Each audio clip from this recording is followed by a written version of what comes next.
I'm not intimidating you with the red time. I prepared two statement address. One is 6 page, one is 12 page. The outgoing. The outgoing is the other one. But the 12 page is in detail. And I've opened the 12 page one. But I'm not going to read everything because I'm going to post the statement. But I thought let me take this opportunity to thank all of you. The Regional Secretary, leadership of the region, in absentia, representation from the Department of Sports, Arts, Culture and Recreation, our new partner, National Youth Development Agency, our sponsor in absentia, Shara, president of executive members of our local football associations, others are club chairperson, administrators, coaches, match officials. I normally say others are the aftercare. We thought we'll have members of the media, guests, and ladies and gentlemen. Good morning. Good morning. Including our invited guest. It's an honor and privilege to welcome you to this extraordinary Congress of the Tshwane Regional Football Association. Today is not merely another meeting on our football calendar. I must just put time. It's an important meeting, which is a gathering as we accepted the credentials where leaders must account to its members, where difficult truth must be acknowledged, where progress must be measured, and where collectively we commit ourselves to building a stronger future for football in the city of Tshwane. Today I stand before you humbly so, by the confidence that you placed in the executive for the last 6 months, and grateful for the support that many of you have continued to provide during what I undoubtedly saw being one of the most difficult periods in our region. When we started, the region was in an extremely distressed condition. Unfortunately, we didn't go for consultation. I was in the radio several times, and the question that I got asked by even Andile from Metro was to describe the state of the region when we took over. And my answer was the same. The region was in ICU, intensive care unit. The governance system was broken down, racial controls collapsed, records were incomplete, the trust between ourselves and us was damaged.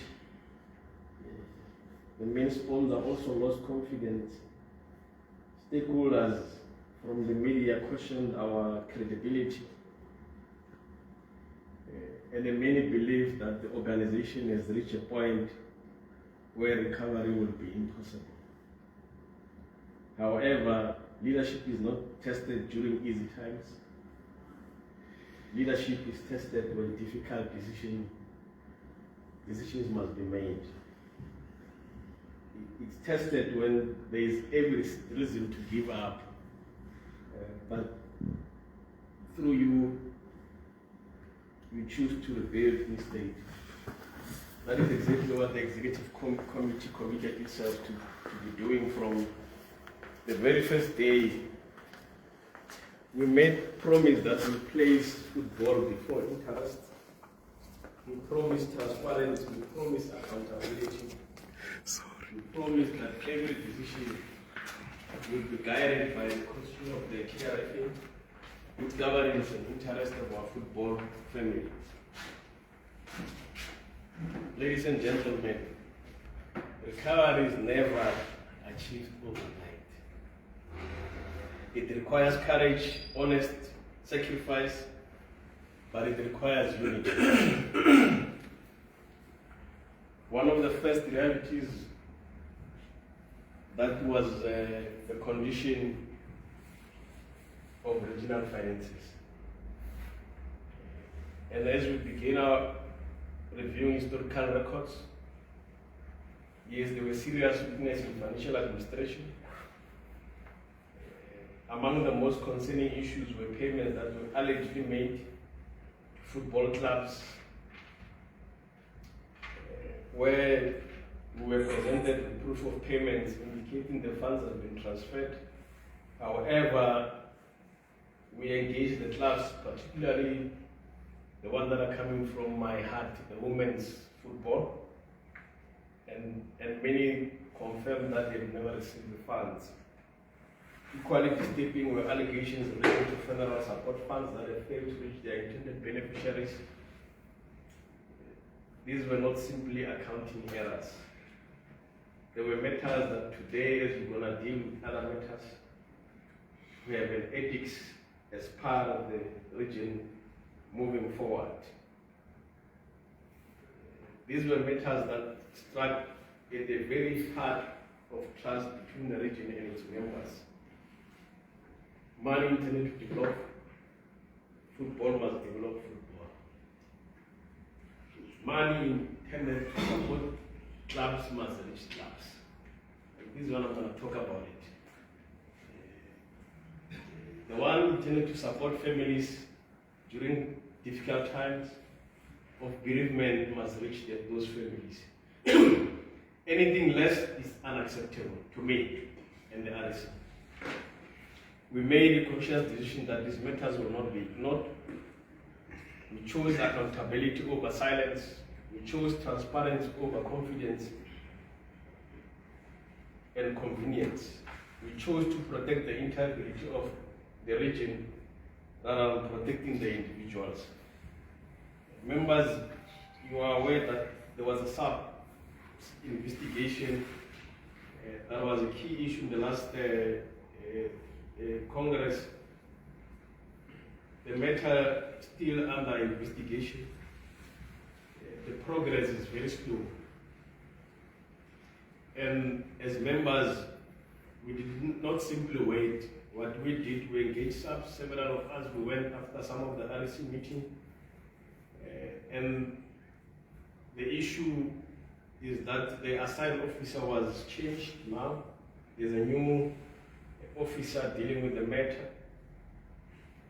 But as a region, we continue cooperating with law enforcement agencies because we owe it to you.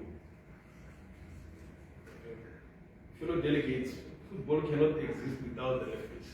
I'm raising this because on the 21st of June, during our Hollywood Regional Club at the Giant Stadium, our referee, Mr. Taisani, though I requested him to come, was violently assaulted after being beaten, performing his duties. That incident was also a shocking one. Most of you have seen it. That week we were busy with media, nationally so, to respond to some of the issues.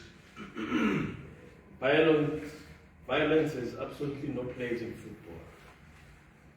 Immediately after the incident, the RC ensured that he received medical attention, which we did, but also recognizing that the healing involves more than physical injuries. We arranged for physiotherapy for him to be treated. We also offered him a psychological support, but he hasn't accepted it because it must be two-way. Because trauma often leaves wounds that are seen. To every referee serving in football in the Tuareg, let me say this: they must be respected, they must be valued, and they are not going to be standalone. So as a region, we are ensuring that we need to support and in our field remain places of competition, not violence. Violence against each other will not be under our watch.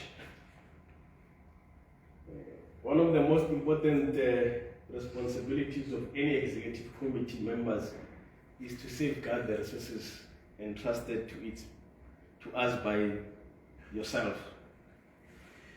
Good governance is not measured by speeches or promises that we are all saying. It's measured by accountability, transparency, sound financial management, and compliance with the laws and regulations that govern our organization. When we started to continue, we started by rebuilding the region. That will require more than balancing the books, but rebuilding the systems, strengthening controls, restoring confidence amongst our members, sponsors, and stakeholders. That work has begun, and which remains to be done. I'm pleased to report that the progress has already been made. We have a system that we're using, but I want to speak honestly to all of you. Not because of what Western has provided. Leadership demands honesty. Let's be honest. Especially when the news are so difficult to respond to.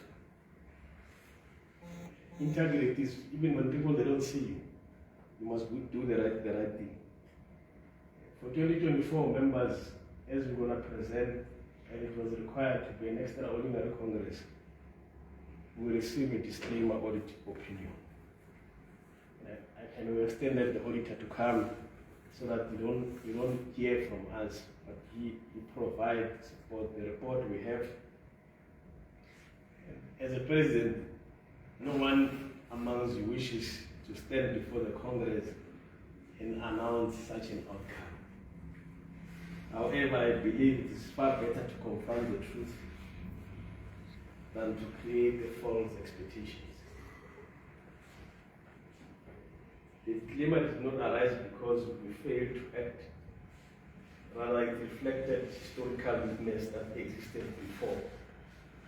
Among the issues identified were missing supporting financial documents, incomplete accounting records, weak internal financial controls, poor record management, the absence of properly signed employment contracts, and service agreements for officials. We had 5 by that time.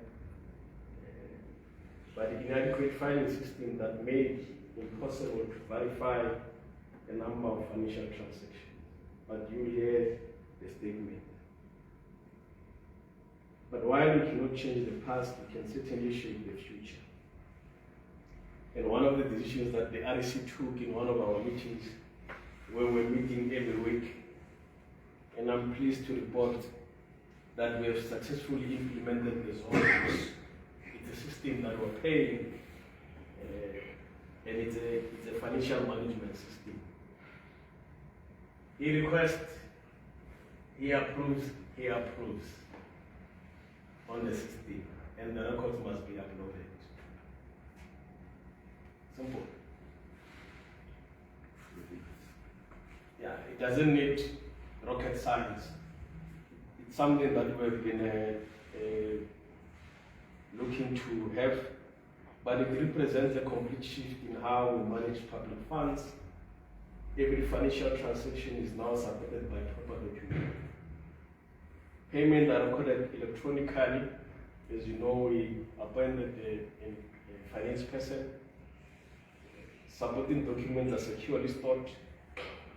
Every transaction is leaving an audit trail. These reforms significantly reduce opportunities for financial abuse while improving accountability and transparency. The financial statements for the 2026-2027 financial year will demonstrate a region that has restored proper governance and rebuild confidence among its members. The 2024-2025, no changes. It's going to be the same as I presented. But members, the strong organizations are built on stronger institutions. One of the major achievements of this executive has been strengthening the legal and administrative standing of the region. I'm pleased to report to you, members, that we are now officially registered as a non-profit company. You remember we changed the name last year.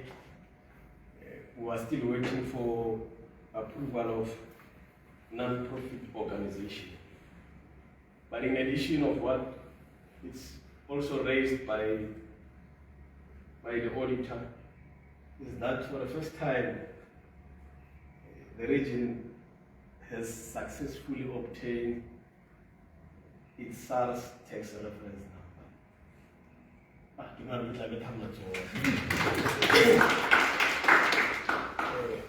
And this is bringing us into full compliance with key statutory requirements.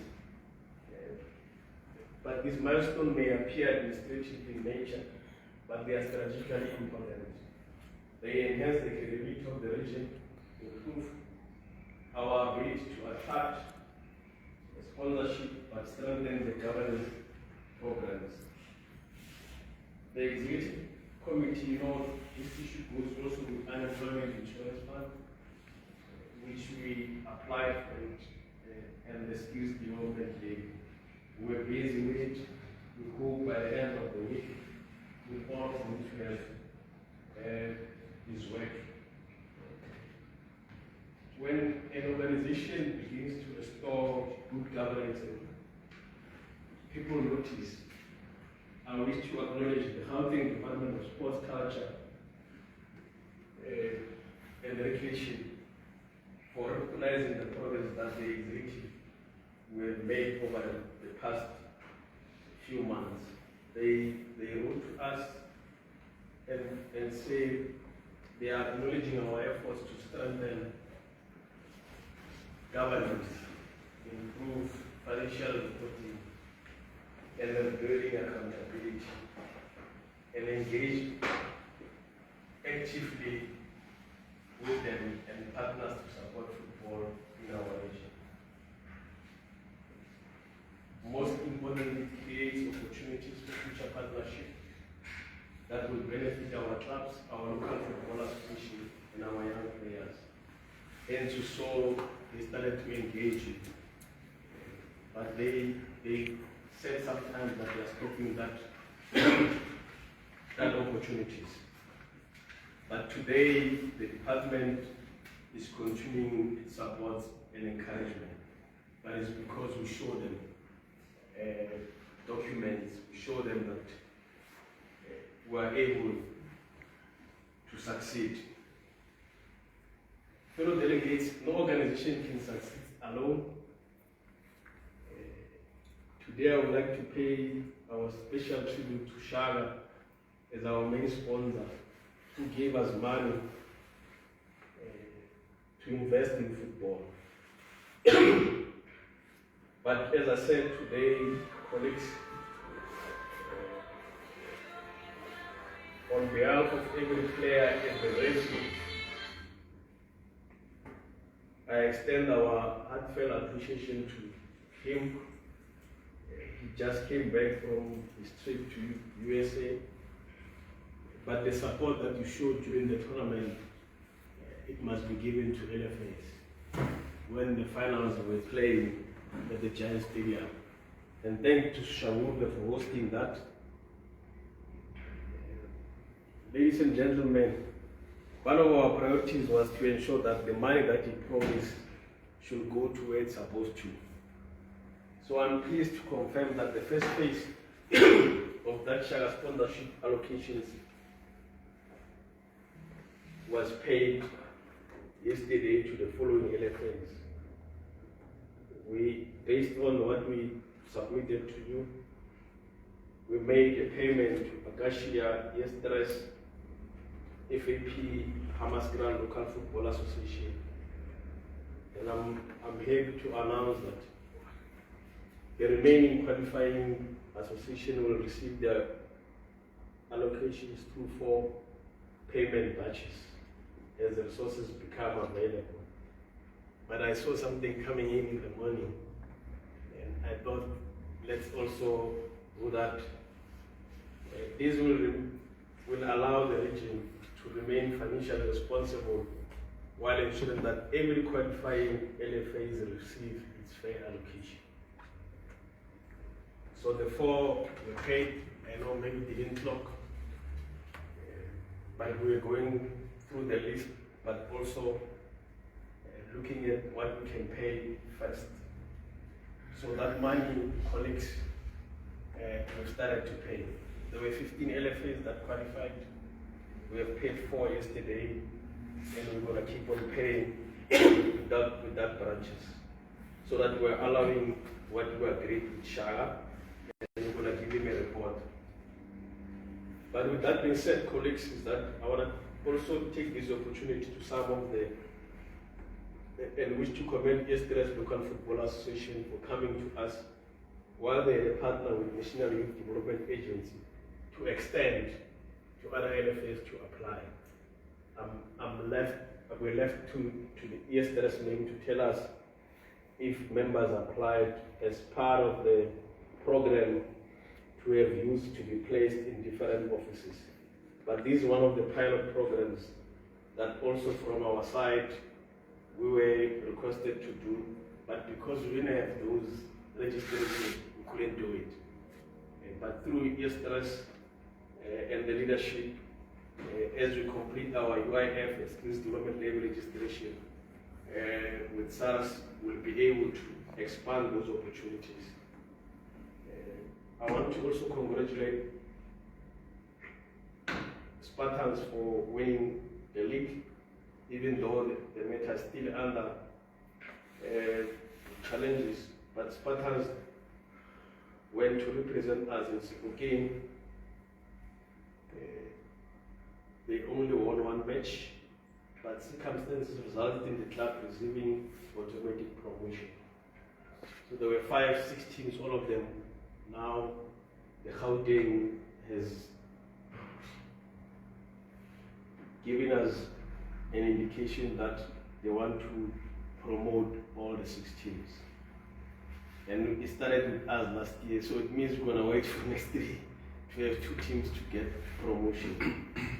But promotion, to me, it's an achievement, because for the last 4 years we've been promoting teams. I think one of the reasons maybe they're looking at that, this region is always coming to football, being one of the best. So we are happy to have that. As I'm about to conclude this address, I want to return to where I started.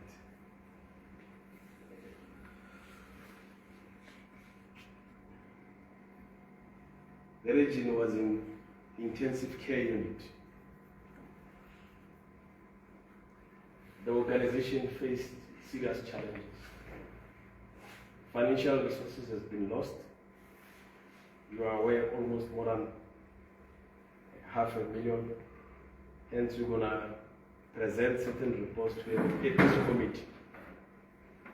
Governance systems had weakened, confidence had declined, and as I said, many people questioned whether recovery was possible in Tanzania.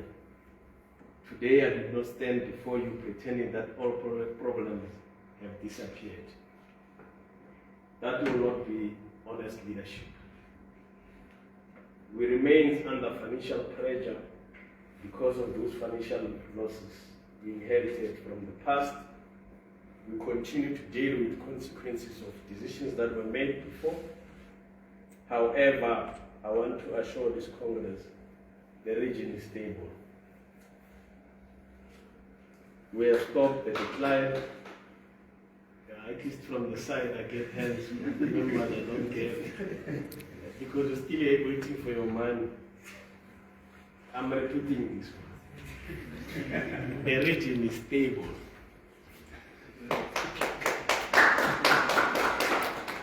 We have restored order.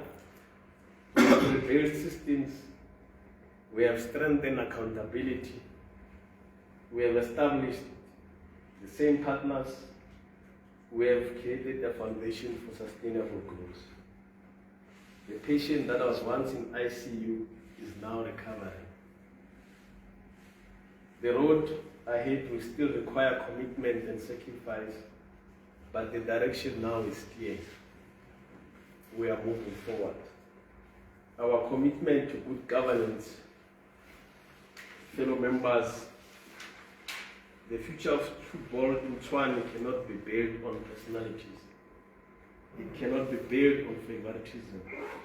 It cannot be built on secrecy.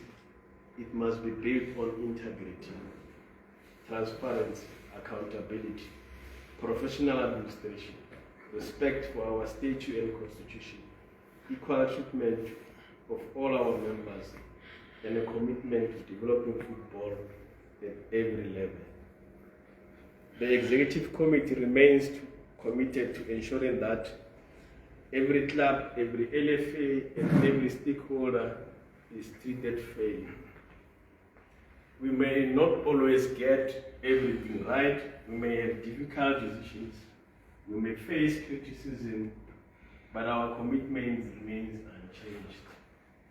We will always act in the best interest of football in Tshwane and the interest of our 16 LFAs, our members. No executive committee can rebuild football alone. The success of this region depends on all of us. It depends on our local football association. If you are stronger, it means we may move away from division and embrace collaboration. We must move away from blame and embrace solutions. We must move away from personal interest and place football first. The Tshwane Football Association belongs to all of us. When one club succeeds, the region succeeds. When one LFA develops, the region develops. When one young person receives an opportunity, the entire football family benefits.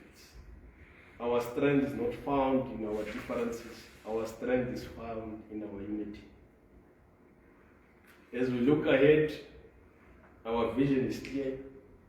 We want an association that is financially responsible, administratively professional run, developed focus, an organization that works with government sponsors, agencies, and communities to grow the game. An organization where women football, youth football, grassroots football, and all communities receive attention and support. Lastly, I want to appreciate the following: all the REC members that have been part of the region. Thank you very much for your commitment, resilience, and willingness to serve during difficult periods. To our local football association, thank you for your patience and continued partnership. To our clubs that you are running, thank you for keeping football alive in our communities, even when we fight or beat the referees. But I would like to say, keeping football alive in our communities is key. Referees are not here, but we need to also embrace, we need to send more referees so that we can train. We just trained the under-16s referees, around 21 of them. They were young. The youngest was 18, as part of the work that we embarked on. And I believe that all of us will need to invest in our vision. Your partnership is in helping us rebuild and create opportunities for our football family. The story of the region is not a story of failure, it's a story of resilience. It's a story of recovery. I don't see the officials here. I will say, as part of the work that we have done, this story of people who refuse to allow football to collapse. It's you and us. The challenge we inherited was significant, but the journey ahead remains demanding. But today I can confidently say the region is alive, the region is rebuilding, and the days of Tshwane football are still ahead of us. Let's continue to work together, let's continue to build together, let's continue putting football first, because when we protect football, we protect opportunities. When we develop football, we develop communities. Lastly, before it's not written here, is that for the first time, our administrators were paid without any stop for the last 6 months.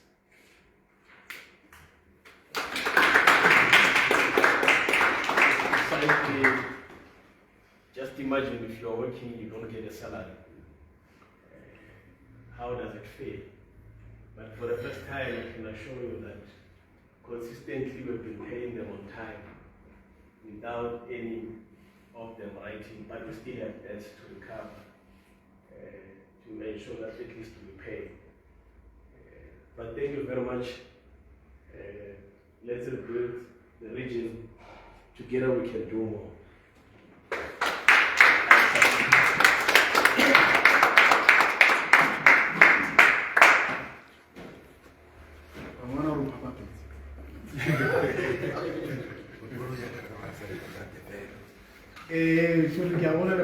Thank you very much. Let's give the speaker another round of applause.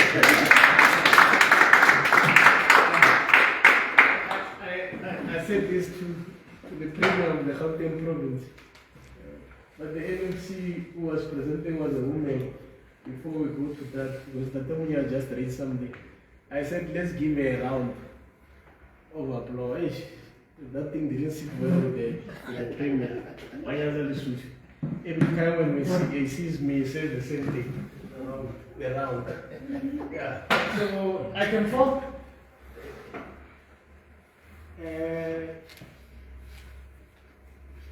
Chair, just to maybe nominate the 2-minute checkers. I would. Normally, what we do is that we allow colleagues to volunteer, and if not, then we appoint. Right? So maybe if we can get 2 volunteers to check the minutes after this. Thank you. Thank you very much. Any 2 volunteers to check our minutes. We have been doing well for the last 2 years. 2 volunteers. Acacia. I hope this for the last time. We are building. One. Acacia, 1.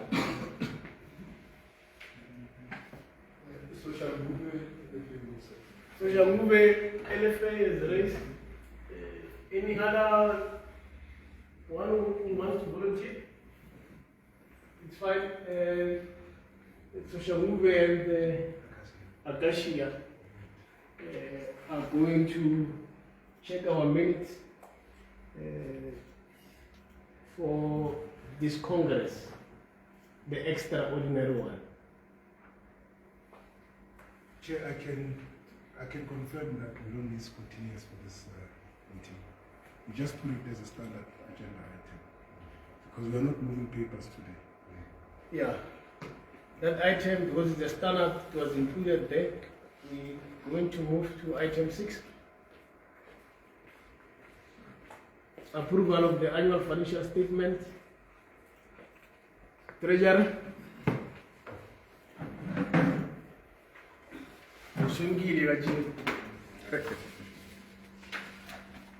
Thanks, Chair.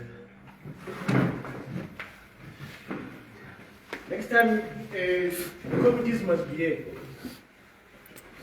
All the committees must be part of the process. If you're going to be part of the committee, you must be both sides. Yeah. So that we see people that are doing this work.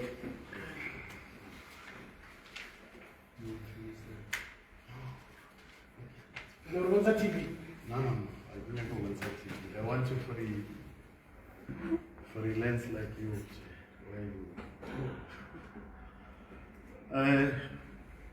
Good morning, colleagues. No, thanks, Chair, and good morning. We want to propose, Chair, that we consider the financial statement as read, and the treasurer goes through areas which we believe that are critical, because I think we received this a long time ago, so we didn't expect him to go through areas where we think, oh no, these are key areas that he thinks that this committee must then look into. Thanks. Thank you very much. There's a proposal. They want you to go with speed. That's a request from our members. I'm not sure where is that request. I was meant to present my report. Yes.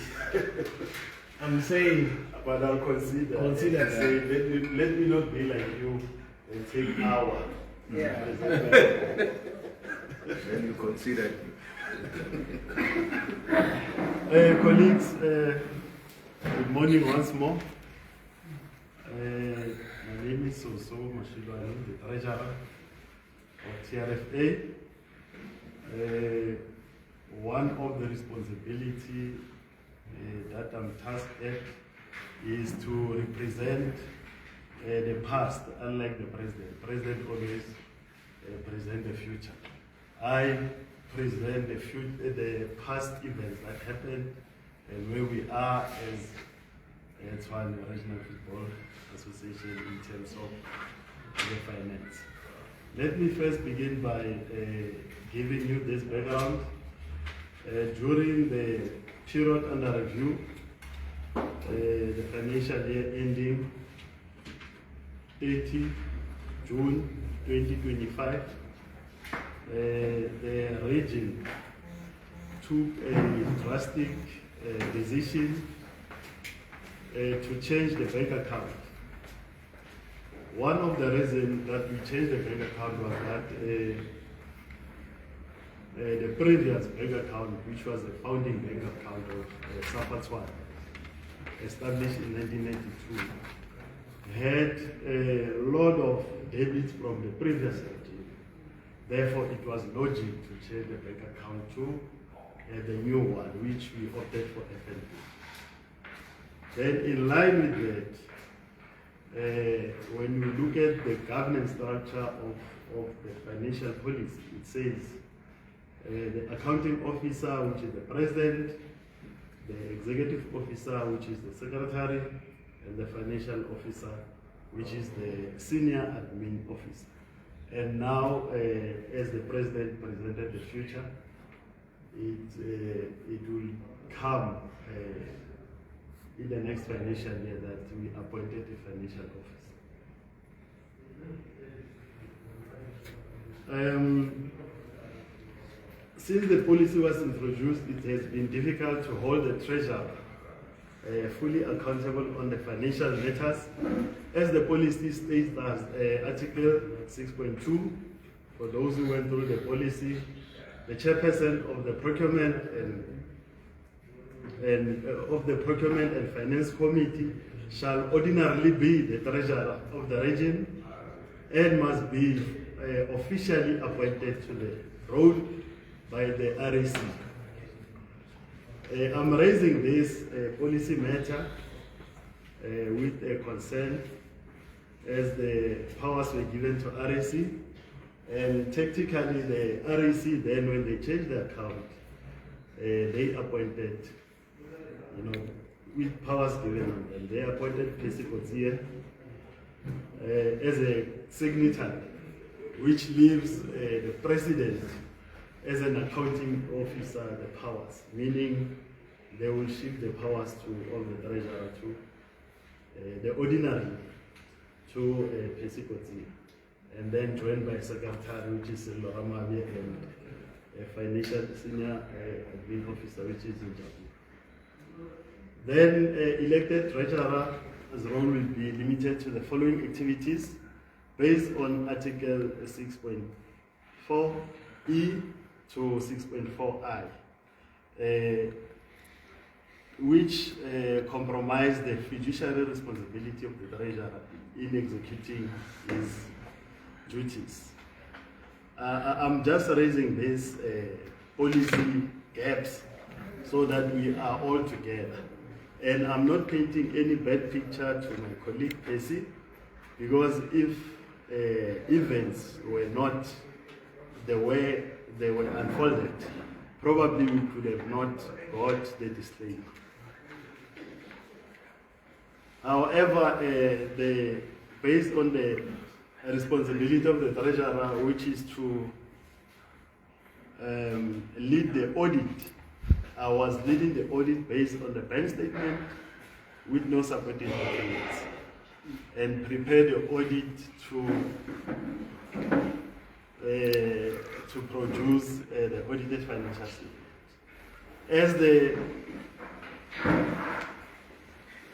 As the auditor frequent the office, I was meant to assist the process outside the financial governance of South.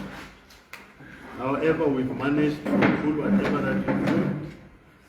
These are the things that we started to prepare. The first challenge was the withdrawal, actually the resignation of the auditors. We all know that our auditors we are registered auditors, which is the ones that we appointed for 2 financial years. They withdrew, and given the reason that they did not have capacity to conclude our audit. Basically what it says, at the time we were presenting the financials to them, they were fully occupied with other duties, therefore they could not do our audit. Then we had to tactically opt for, because the Congress has given us powers to appoint Van Park, chartered accountant and auditors, which is the next financial, which we're about to audit the next financial years, starting 2025, 2026, and 2026, 2027. To us as an executive, it made a logical decision that instead of undergoing another process of sourcing out auditors, let's tap into the ones that already appointed to assist the process. In point number 4, the financial performance of the region, we all see in the revenues, in the first pages, as I believe everyone has seen.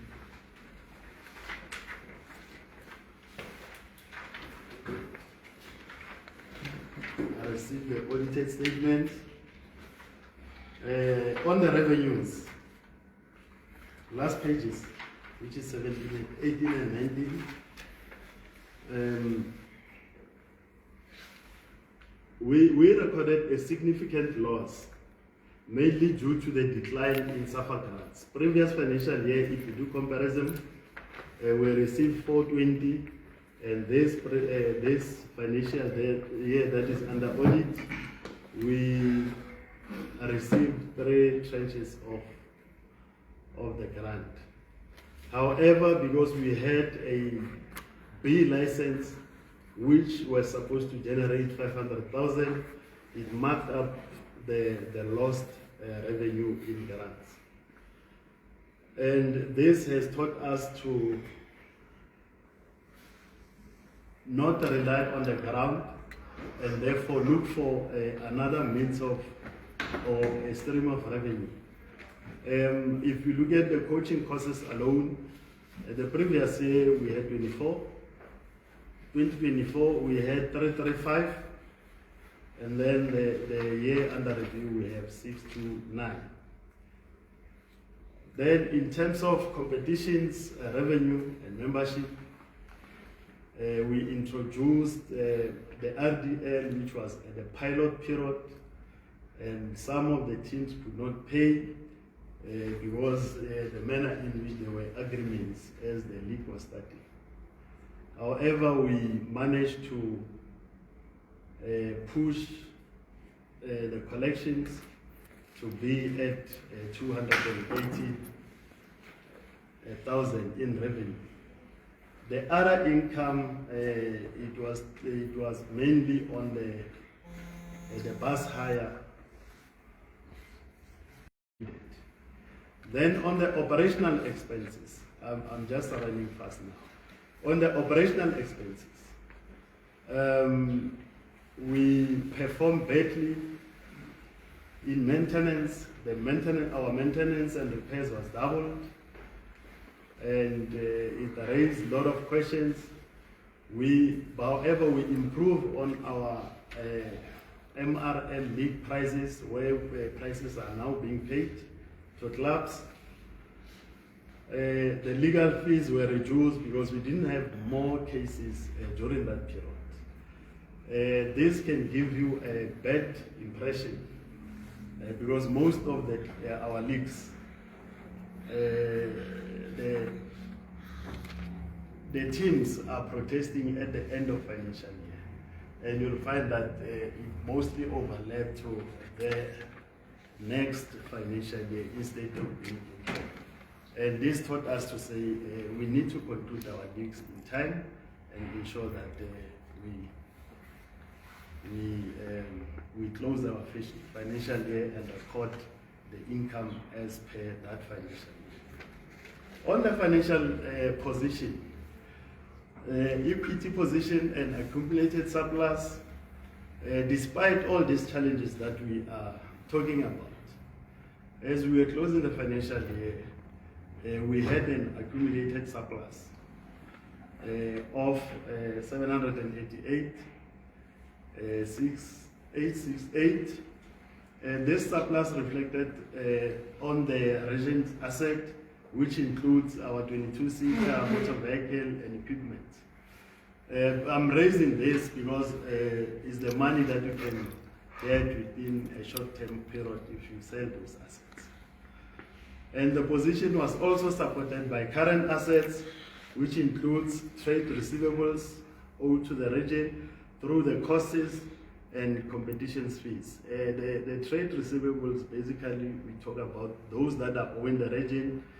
During our collection of the CAFB license, there were 2 plus 2, let me say 3 participants who did not pay fully, and the amount, it amounted to around 52,000.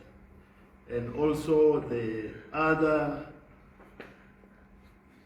clubs that did not pay it fully, their competition fees during that period. For instance, when you have Women's Regional League, RDL, we intended to collect, if we started June, July, if we started February, March, we intend to collect the whole fees by end of June, so that it closed to that financial year, and we left with payments of prize money and the playoffs. So in most cases, our clubs are paying after June, which that income will be recorded in the next financial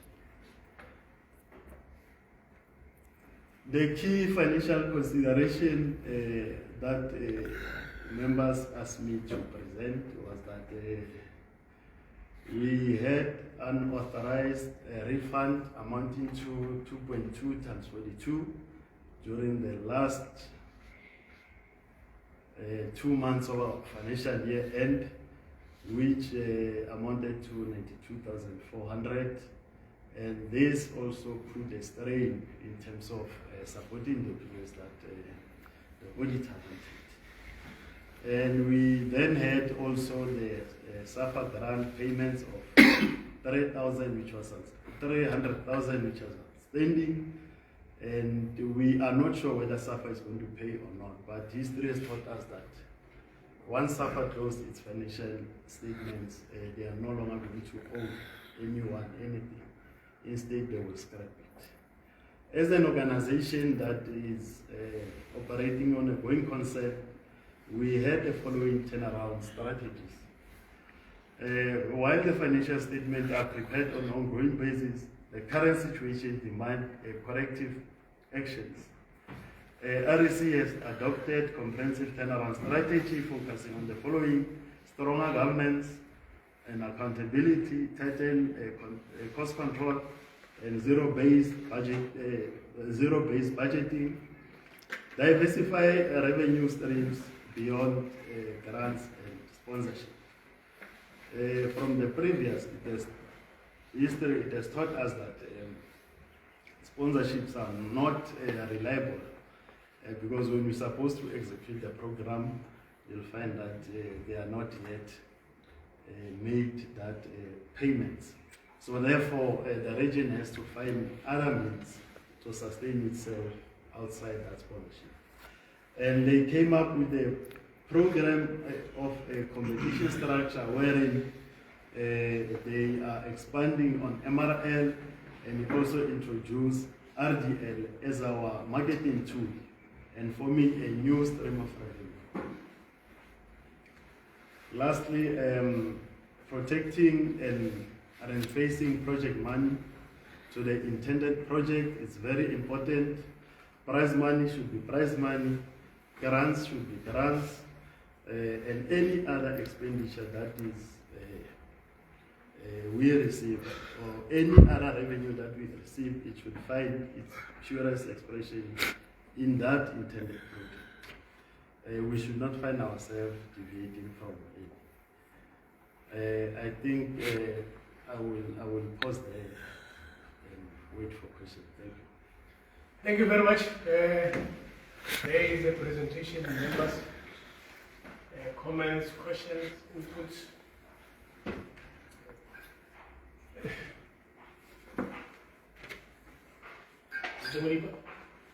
Thank you, Chair. Thanks, Treasurer, for presenting the expenditure of the association. I've gone through the report itself, but a certain clarification I'm seeking from them.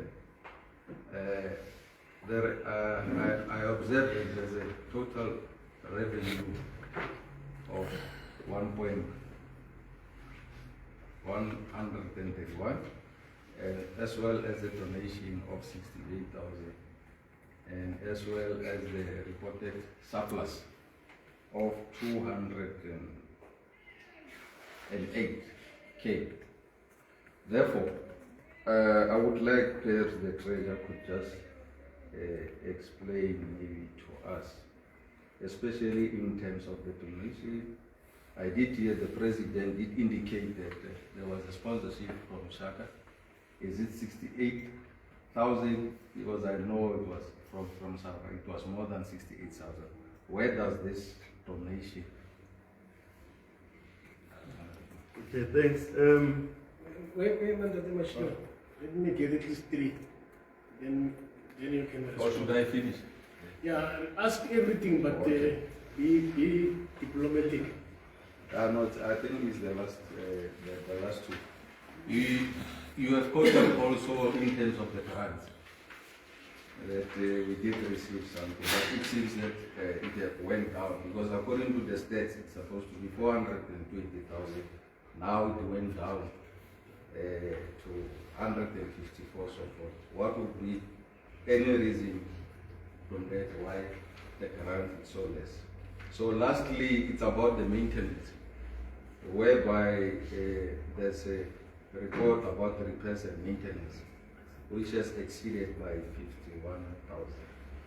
So perhaps it wasn't specified which assets or that were maintained by that to the cost of 51,000. So our cost there. So thank you. That's why but how will you feel that one form? We're going to take the first set of questions. If somebody has asked it, you can go to the next one. No, thanks, Chair. Maybe I should really have raised this thing through a letter because I've known that we're going to run it this way. Because all what one has raised was to make you aware so that you are ready with the answers when you get to the meeting. But be that as it may, Chair, let me proceed. In fact, when you read the financial statement, and outcome is a disclaimer, then it means dismissal to all of you. And I'll tell you why. Despite the fact that you are stabilizing the regime and the level of stability in the work that you're telling us here. So in terms of audit, we know that the disclaimer or WAPA, so Quran resins. So you've accepted or you don't even have records. So your record system is poor because if you look into the questions that we will ask, those are simple things. Why are we not unable to trace? Contracts are what Wi-Fi. It's not a big organization. Only 5 people contracts. So if you look at the basis of the opinion, you saw that basis, it is edimentary issues. So that basis of opinion. So we're worried as an association about this kind of event. And why are we worried is that the majority of you have been there before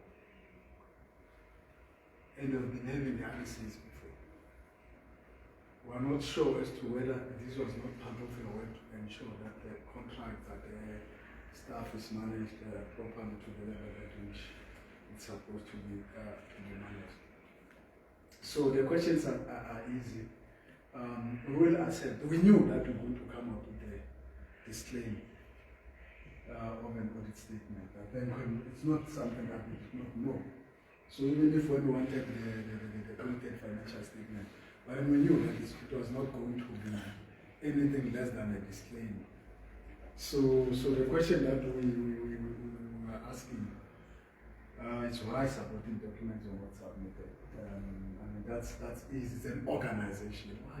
Why they were not submitted, including your contracts of employment and all of that, because this is the basis of all of those things.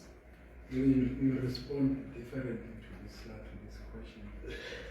The second one, Chair, we under page 18, under the detailed income statement, it provides a source of association's income or revenue, but supporting documents are not provided. Why? I mean, you know where your source of revenue is coming from, but you don't know. You don't have the documents to that unless if you've read it in a wrong manner. So for me, that was something that would have been asked from auditors, because when money is deposited in that, I'm not too sure as to whether you need documents.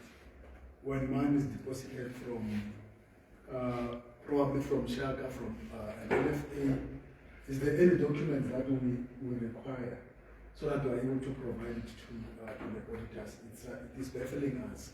So if a document is required and then the supporting document is required, so we must be, why? Because we might be getting something, but it does not make sense to welfare that we were requested to provide documents for an income.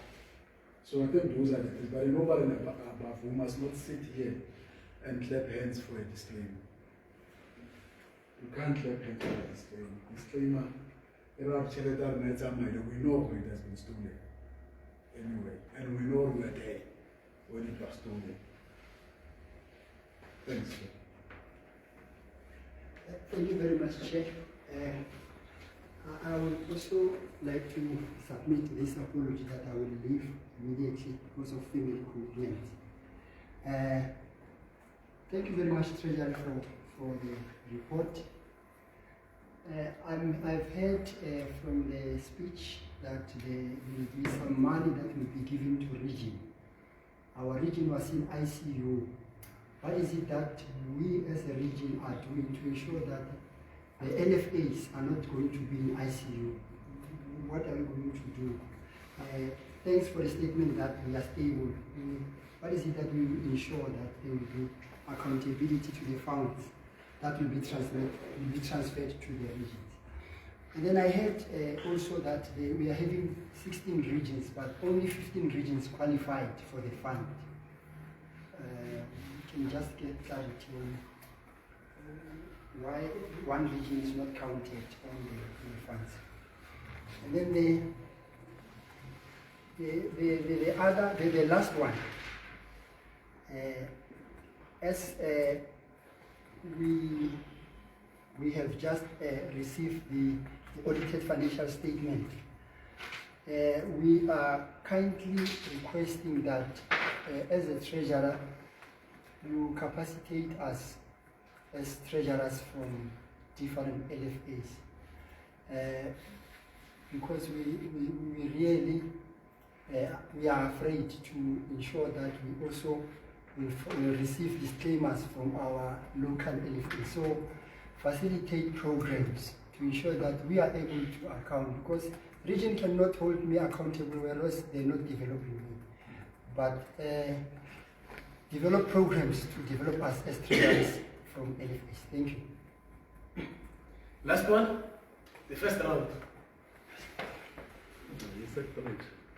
Now, 4. I'm still here. Thank you, Chair. Thank you for the presentation. Thank you for the audit reports given on time. Just a few cosmetic responses to the financials is that if you perhaps look at, say, page 6 on your reports, point 3, there's some, I think it's spelling errors, where we for example, refer to Julia Simango versus Nsamango, like spelling stuff where we need to get our auditors to particularly check that incorrectly. Key point is that I'd like to raise in that because it's a 2024-2025 financial, we did discover that when I say it's a collective, right, that we had a financial misappropriation in 2026 financial year or 2025 financial year. So, sorry, 2024-2025, because the report alludes to 2024-2025. The reason for that, asking that, is that when you scroll down on the report and you look at, say, the various names of the REC, you'll see Mr. Soli's name is saying they're suspended. That's good because that's a reality it is, and I'm using that as an example. But when you look at, for example, Mr. Percy's name, we know that there's a process, and where does the auditing team, because they refer to, within the report, they talk about the suspicion of fraud, etc., but they don't talk about the suspension or the decision taken by the committee to suspend him because he's no longer participating. So if somebody reads us from the outside, you're going to say he's an active member, but we know from the inside he's not active. So we need to be careful how we report that, right? So it's just something that our auditors need to guide us. And we know that the committee is bogged down in the detail. And if you read it with a clean eye, we need to be careful to protect us. And if we listen to the President's speech, he talks of the future. But the key thing is that the Treasurer talks about reality. And reality still stems from that what is actual. And actual means that you're giving the state of what is actually, the financial state of what is actually happening. Because, for example, maybe, and I want to apologize, An example for that is we've awarded, say, for example, some of the grants that, or the monies for 3 or 4 LFAs. It's very good, right? But I don't know where was that announced. Because for the past 2-3 years, we've been asking for reports, which LFAs have been giving, but I'm assuming they have been giving, and there was compliancy. But for example, when I speak of laudium, we have not received any notification on where we stand with regard to that. But just simply by saying submit. Then as far as SAFA is concerned, they were supposed to give us grants, and because of all these complications, we've not seen anything to date. What that does is that it tells us that we're still not yet there from a progress point of view. But if you look at our financials, we're now wanting to reflect that accordingly. So I think we need to just align it. Thank you, Chair. Thank you very much. Any response from the whole REC? The Treasurer? Yeah, let me start with the colleague who was here. I believe that the question will be relevant to the next financial statement, which was 2025-2026. And I should also state it categorically clear that SHARA did not sponsor us during this financial year under review. We haven't received anything from him 2025, 2024, 2025. What we received was in 2025, 2026, and it will be reported very soon. The issue of disclaimer and that Munyela, I think you are reading it wrongly. The auditors took the whole revenue of 2024-2025 to be lacking supporting documents, because whatever that enters the account of the region did not have contract or the basis to enter that. For instance, if we are expecting grant from SAFA, and then SAFA put money into our account, and the auditor requests that we give them a contract that says SAFA has to pay this money, and we are unable to produce that, it means that we are unable to produce supporting documents. If you check the figure alone, it is over what we have generated during that period under review. Not to say we cannot produce where we get revenue, but they want beyond that, not just only a waiting to say we have MRL teams. MRL teams, they are affiliating 6.5 into our regional account every time when they enter the competitions. They want us to have a system whereby we are billing and people are paying. We are billing and they are paying. So we couldn't have that.